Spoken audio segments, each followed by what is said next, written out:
sorry we can't be together at school today, but I was afraid if we waited until we got back to school that you might forget where we were in our story, The Tale of Despero. So I'm going to read you a couple of chapters, and tomorrow I'll read a couple more chapters, and you can just ask your mom or your dad or your TT or your Quinn to show you the last video, and we can just read stories through YouTube.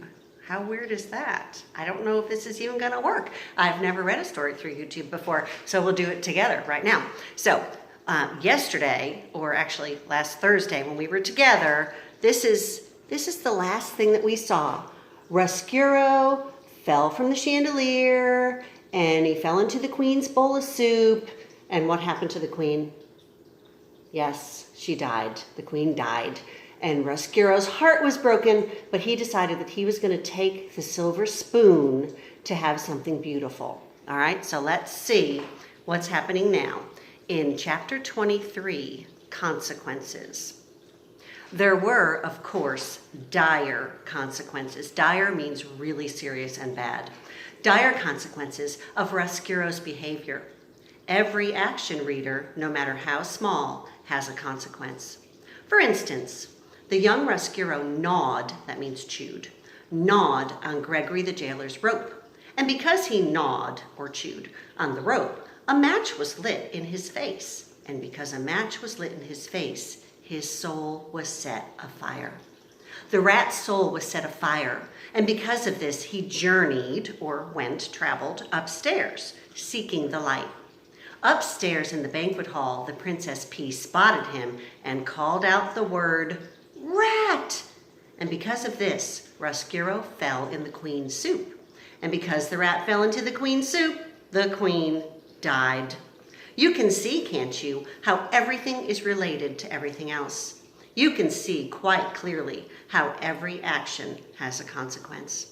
For instance, if, reader, you will indulge me and allow me to continue this meditation on consequences, because the queen died while eating soup, the heartbroken king outlawed soup. No more soup.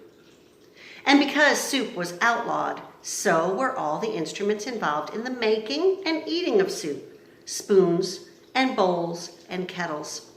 These things were collected from all the people of the kingdom of Dor, and they were piled in the dungeon.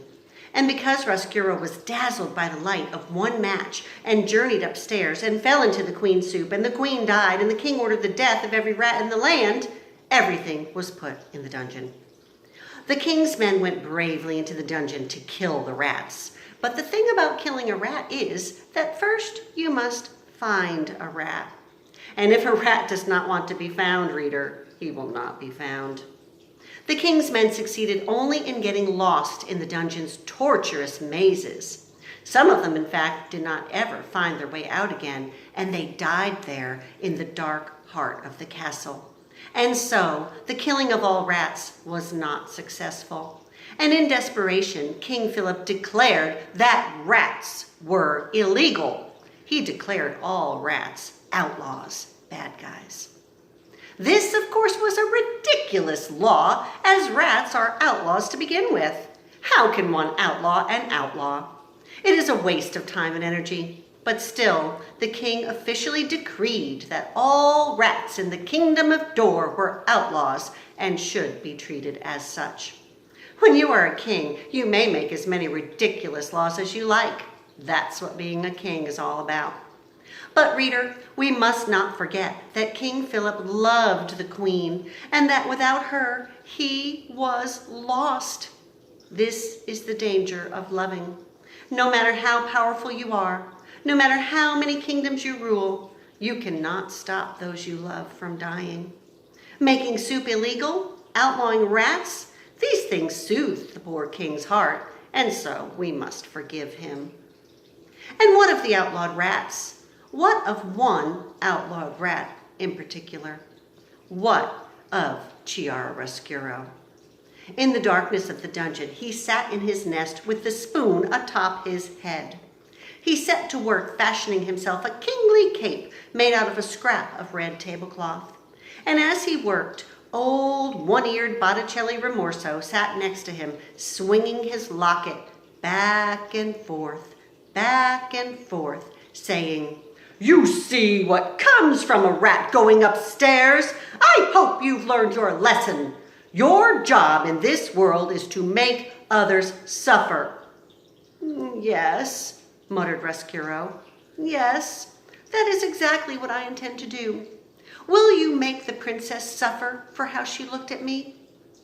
And as Rescuro worked and planned, the jailer Gregory held tight to his rope and made his way through the darkness. And in a dank cell, the prisoner, who had once had a red tablecloth and now had nothing, spent his days and nights weeping quietly. Weeping means crying really hard.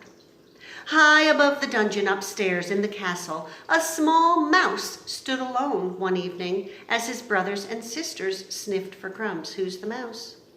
That's right, it's Despero.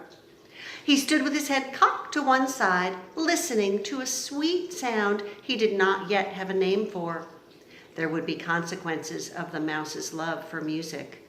You, reader, know already some of those consequences. Because of the music, the mouse would find his way to the princess, and he would fall in love.